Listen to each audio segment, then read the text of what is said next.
అయితే ప్రతి ఒక్క స్వామీజీలు ఇప్పుడు మీరు చెప్పినట్టుగానే అమ్మవారితో మాట్లాడి వాళ్ళని ఆవాహన చేసుకొని భక్తులు ఎవరైతే ఉన్నారో వాళ్ళ సమస్య తెలుసుకున్న తర్వాత సమస్యను అమ్మవారికి చెప్పి అమ్మవారు చెప్పిన దాని ప్రకారమే చేస్తుంటారా ప్రతి ఒక్కరు కూడా? అంటే కొన్ని కొన్ని ఉంటాయి కదమ్మా. ఇప్పుడు ఒక మనిషిని కాపాడాలి. అవును, కాపాడాలంటే మనం కాపాడలేం కదా. అమ్మవారు దేవతలే భగవంతులే కాపాడాలి. పుట్టించిన వాళ్ళు వాళ్ళే కాబట్టి, మనల్ని ఆడించే వాళ్ళు వాళ్ళే కాబట్టి అమ్మవారే ఒక దారి చూపించి చేయాలి. అయితే ఇప్పుడు మన ఒంట్లో జబ్బు వచ్చిందనుకోండి, మనం ఒక డాక్టర్ దగ్గరికి వెళ్తాం. ఆ డాక్టరు దానికి సంబంధించిన పరీక్షలన్నీ చేసి ఆ జబ్బు అయితే దాన్ని కనిపెట్టగలిగే శక్తి ఆయనకు ఉంది కాబట్టి ఆ జబ్బును కనిపెట్టి దానికి సంబంధించిన మందులు మాతలు రాసిస్తాడు. అవి తింటాం, మనం బాగుపడతాం. అంటే అప్పుడు దేవతలు ఎవరిని బాగు చేయించారు? ఆ డాక్టర్ ద్వారాగా ఆ కస్టమర్ను బాగు చేయించారు. అంతే కదా.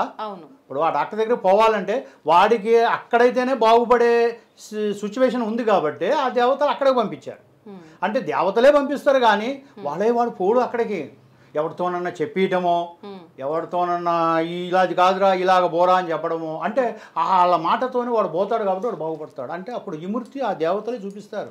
అట్లా మన దగ్గరకు వస్తారు కాబట్టి మనము కూడా ఏమి చేయాలనేది అమ్మవారిని మనం సలహా తీసుకొని ఆ అమ్మవారు చెప్తేనే వాళ్ళకి ఈ విధంగా చేస్తేనే వాళ్ళ పాపాలు వదులుతాయి, వాళ్ళ దోషాలు వదులుతాయి, వాళ్ళకి చేసిన శాతబళ్ళు వదులుతాయని అమ్మవారు మనకి ఒక ఉత్తరం అనేది మనకు ఒక దారి చూపిస్తేనే మనం దాన్ని చేయగలుగుతాం.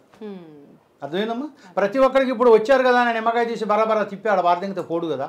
ఉండవలసిన ప్రాబ్లం ఏరే ఉంటుంది. మనం చేసేది ఏదో వృత్తికి తెలిసేట్టుగా ఏదో 10 రూపాయలు ఇస్తే జోబులో పెట్టుకొని పోయేట్టుగా ఉంటుంది.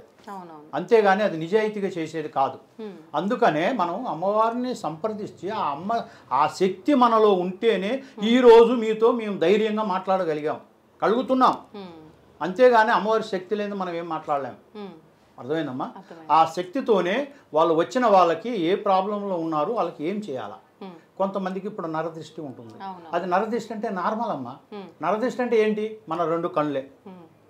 బ్రహ్మంగారు ఏం చెప్పారు? పాముకు పంటలో ఇస్తాం, తేలికు తోకలో ఇస్తాం, మానవుడికి 2 కళ్ళే ఇస్తాం అన్నాడు బ్రహ్మ. అంటే మనం సృష్టిని చూసేది 2 కళ్ళే కదా. ఆ 2 కళ్ళతోనే ఏ అలంకరించినా ఏది చేసినా ఎవరు ఎలాగున్నారు, ఎవరు ఏ డ్రెస్ వేసుకుంటున్నారు, ఎవరు ఏ కార్లు తిరుగుతున్నారు అనేది మనం చూసేది 2 కళ్ళే కదా. ఆ కళ్ళల్లోనే ఉంటుంది మనకి ఇష్టం.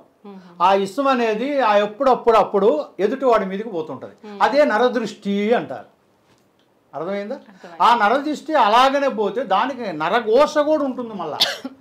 అంటే వాడు నోటితో 24 గంటల పో ఈడు గొప్పోడు, ఈడు బాగున్నాడు, ఏం బాగుంది, ఆమె బాగుంది అనేది అది నరఘోష.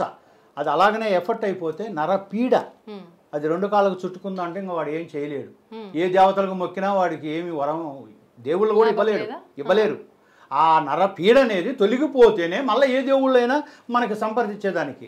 అప్పుడు ఆ దేవతలు ఏం చేస్తారు? ఈడు మొక్కుకి ఆ దేవతలు ఏదో ఒక దారి చూపించి ఏదో గురువు గారి దగ్గరకో లేకుంటే ఎవరి దగ్గరకో ఒక దగ్గరకు పంపిస్తారు. అప్పుడు వాడు మళ్ళా మంచిగా ఆ నరపీడ కూడా తొలగించుకొని మళ్ళీ వాడు బాగుండగలుగుతారు. వాళ్ళు ఎవరైనా సరే, ఆడవాళ్ళైనా మగవాళ్ళైనా. అట్లా ఈ సొసైటీలో ఉన్నది నరదృష్టి, నరపీడ, నరఘోష ఇలాంటివి ఉంటాయి అన్నమాట. దానికి కొన్ని పద్ధతులు ఉంటాయి. దానికి చేసే పనులు దానికి చేయాలా.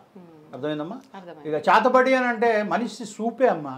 కొద్దిగా ఎదగకపోతే ఆస్తులు అనవాళ్ళ కోసం కాదు, మనిషిలో ఉన్న ఒక ఈగో. ఆ ఈగో ఏదైనా చేయగలుగుతుంది మనిషిని. అర్థమైందమ్మా? ఆ ఈగోతోనే కదా భార్య భర్తలు చికాకులు పడేది, ఇడిపోయేది, తల్లి కొడుకులు ఇడిపోయేది, తల్లిదండ్రులు ఇడిపోయేది. ఇది ఒక మనిషిలో ఉన్న ఒక ఈగో. ఆ ఈగో వల్ల కొన్ని సమస్యలు వస్తాయి. ఆ సమస్యల వల్ల ఏదేదో చేయగలుగుతారు. అప్పుడు నాకంటే ఎదిగిపోతున్నాడు కదా, మరి ఎదగకూడదు కదా, నాకంటే తక్కువలోనే ఉండాలని అన్నప్పుడు వాడెవరినో ఒకరు దెవలాడుకుంటాడు. ఇక చెడు చేసేవాళ్ళు ఉన్నారు సృష్టిలో, మంచి చేసేవాళ్ళు ఉన్నారు సృష్టిలో. అంత చెడ్డోళ్ళు లేరు, అంత మంచి వాళ్ళు లేరు. అన్ని విధాలుగా కలిసిపోతేనే సృష్టి, మానవ జన్మ. అర్థమైందా?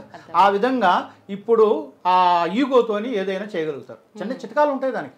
నువ్వు ఎదగకూడదు అనుకుంటే నేను కొంచెం చేయొచ్చు, ఏదో ఒకటి ఉంటుంది. అంటే నేను చెయ్యను, నాకు తెలుసు.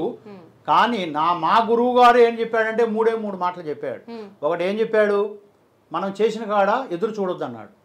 అంటే అర్థమైందని చెప్పింది, సమస్య పరిష్కారం చేశాను. ఇప్పుడు మీరే అనుకోండి, మీకు సమస్య పరిష్కారం చేశాను, మీరు నాకు లక్షలు ఇస్తానంటారు, ఎదురు చూడొద్దు అన్నాడు. ఎందుకు గురువుగారు అని అడిగాను, తాతగారు అని అడిగితే ఆయన అన్నాడు కదా, నీకు చేశావు, మంచి చేశావు, వాళ్ళు నిన్ను తలుచుకున్నారు, నీకు ఇస్తా అన్నారు, సపోజ్ వాళ్ళ మనసు మారింది, ఇవ్వరు నీకు, అప్పుడు నీకేమనిపిస్తుంది మనసులో? నాకు ఇస్తా అన్నారుగా మీరు, మరి నాకు ఇస్తా అన్నప్పుడు మరి నాకు ఇవ్వలేదుగా అని నీలోనే ఒక ఈగో కలుగుతుంది. అప్పుడు నువ్వే చెడు చేయగలుగుతావుగా వాళ్ళకి, మళ్ళీ మంచి చేసిన వాడివి నువ్వే చెడు చేయగలుగుతావు. అందుకని ఆ విధంగా నువ్వు అలాంటి ఆశ మనకు వద్దు. వాళ్ళు ఎంత కోటీశ్వరులన్నా కానీ చేయటం మన ధర్మం, కానీ వాళ్ళు ఇచ్చినా ఇవ్వకపోయినా వాళ్ళ ఇష్టం, మనకి ఇవ్వాల్సిన అవసరం లేదు. దాన్ని ఎదురు చూడొద్దని ఒకటి చెప్పాడు. రెండోది, మనసు పోయిన చోట కల్లా కన్ను పోకూడదు అన్నాడు. మన మనసు పోతుంది, ఆడికల్లా మన కళ్ళు పోకూడదు. అంటే అర్థం ఏంటి? ఏ వస్తువు, ఇప్పుడు ఈ వస్తువు కావాలి నాకు, మనది, ఇది కావాలి అనుకోకూడదు. అది మనది కాదు, మనకు వచ్చేది మనకు ఖచ్చితంగా వస్తుంది, కానీ మనం ఎదురు చూడాల్సిన అవసరం లేదు. కానీ అది కావాలి అనుకున్నప్పుడే అది అనార్థానికి దారి తీస్తుంది. అనార్థం అంటే ఏంటి? ఏదో ఒక ఇబ్బంది, దేనికన్నా ఒక దానికి. ఇప్పుడు ఇది కాదు, దీనికోసం వెళ్ళాము, కానీ అక్కడ ఏదో ప్రాబ్లం జరుగుతుంది, వాడు ఒప్పుకోవద్దు, అది కాదు, అక్కడ గొడవ అవుతుంది, అప్పుడు ఏదైనా ప్రాబ్లం జరుగుతుంది, అది అనార్థం అంటారు. అందుకని మనసు పోయిన చోటు కల్లా కన్ను పోకూడదు అని చెప్పాడు. అర్థమైందమ్మా? కానీ ఏ పని చేసినా ఆలోచించి, ఏదైనా ఆలోచించి చెయ్యగలిగితేనే చెయ్యి, లేదు అనుకుంటే ఆగిపో, మనకు అవసరం లేదు అని చెప్పాడు. ఈ 3 మాటలు. ఆ 3 మాటలు ఇప్పటి వరకు నాకు 60 సంవత్సరాలు వచ్చినా నేను అదే పాటిస్తున్నాను. ఎవరికి నేను ఆశించను. ఎవరికి నాకు ఇంత ఇస్తా అన్నారు, ఏంటి సార్ మరి ఈ లేదు, పెద్ద పెద్ద వాళ్ళు ఉంటారు, పెద్ద పెద్ద వాళ్ళు వస్తారు. పెద్ద పెద్ద వాళ్ళు అంటే మీ దగ్గరికి సామాన్య భక్తులు కాకుండా సెలబ్రిటీలు, రాజకీయ నాయకులు కూడా వస్తారు కదమ్మా. పెద్ద పెద్ద వాళ్ళు వస్తారు, వాళ్ళ పేర్లు మనకు అవసరం లేదు, వస్తుంటారు, కానీ ఎవరి పర్సనల్ వాళ్ళేమ్మా. ఇప్పుడు నువ్వు వచ్చావు, కానీ నీ గురించి నేను ఎదుటివాడికి చెప్పాల్సిన అవసరం లేదు. నువ్వు కూడా ఇప్పుడు ఈ ఆఫీస్ పెట్టావు ఎందుకమ్మా? పర్సనల్ ఉంటాయి కొంతమంది, ఆ పర్సనల్ వాళ్ళు సపరేట్గా చెప్పుకోవాలా, మనతో చెప్పుకోవాలా, చెప్పుకుంటేనే దానికి పరిష్కారం దొరుకుతుంది.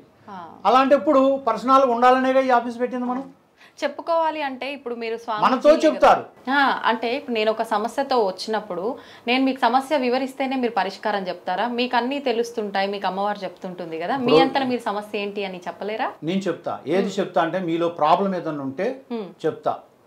అర్థమైందమ్మా? మీకు సమస్య అంటే మీకు ఏ సమస్య ఉంది అని అంటే, కొన్ని ఇప్పుడు అడగంది కన్న తెల్లైనా అన్నం పెట్టదు, అంతే కదా. ఇప్పుడు 64 సమస్యలు ఉంటాయి నీకు, దాంట్లో నీకు మెయిన్ సమస్య అంటే ఏదైనా శాతపడే ప్రయోగం ఉన్నా, లేదు ఏదో దేవుడు వల్ల ఏదన్నా నీకు ప్రాబ్లం ఉన్నా, లేదు ఏదో ఒక దేవుడు అంటే ఏంటి, ఇప్పుడు దాంట్లో ఇప్పుడు అదృష్ట దేవత ఉంది, మృత్యు దేవత ఉంది. ఆమె చేసే పనులు ఆమె చేస్తుంది, ఈమె చేసే పనులు ఈమె చేస్తుంది. అప్పుడు ఏమవుతుంది? ఇద్దరు కలిసే ఉంటారు, కానీ ఈమె చేసినా ఆమె తప్పిస్తుంది, అంతే కదా. అప్పుడు ఎలా తప్పిస్తుంది? ఆమె ఏదన్నా ఒక మనిషి మీదనో దేని మీదనో తప్పిస్తుంది, ఆ కష్టాన్ని తప్పిస్తుంది. తప్పికపోతే ఆమె లైఫ్లో రాలేదు. మరి భగవంతుడు అనేవాడు పుట్టించాడు కాబట్టి మరి వాళ్ళు కూడా బాగా బతకాలి కదా, ఎప్పుడు కష్టంతోనే బతకాల్సిన అవసరం లేదు కదా. వాళ్ళకున్న కొన్ని ఒక అదృష్టాన్ని బట్టి, వాళ్ళకున్న ఒక గ్రహస్థితిని బట్టి వాళ్ళు అలాగ అయిపోతారు. అయినప్పుడు మళ్ళీ భగవంతుడే మనకు దారి చూపించేది. ఆ విధంగా ఏదైనా ప్రాబ్లాలు ఉంటే నేను చెప్తా. ఏదైనా గ్రహస్థితి, ప్రతి ఒక్క మానవుడికి గ్రహస్థితి అనేది ఉంటుంది. అంటే గ్రహాలు అంటే ఏంటి అమ్మా? మనకు సృష్టిలో ఉండవలసినవి 9 గ్రహాలు. మనకు బాగలేకపోతే ఆ 9 గ్రహాలను మనం సంప్రదిస్తాం, గుళ్ళో పోయి అయ్యగారితో పూజలు చేపిస్తాం, శని భగవానుడికి శాంతి చేపిస్తాం, కాళహస్తి పోతే రావుకేతువుల పూజ చేపిస్తాం. ఎందుకు అనంటే మనకి కొన్ని బాగలేదు అనేదే మనకి లెక్క. ఆ విధంగానే మన దగ్గరకు వస్తే రావుకేతువులు పూజ చేసినా కొన్ని తొలగవు, కొన్ని గ్రహశాంతులు అయ్యగారులతో పూజలు చేపించినా తొలగవు. దానికంటూ కొన్ని పద్ధతులు ఉంటాయి, పెద్దల కాలం పద్ధతులు. ఆ పద్ధతులు మాకు కొన్ని తెలుసు. ఆ పద్ధతితో అయినా వాళ్ళకి చేసి వాళ్ళని సరి చేస్తాం.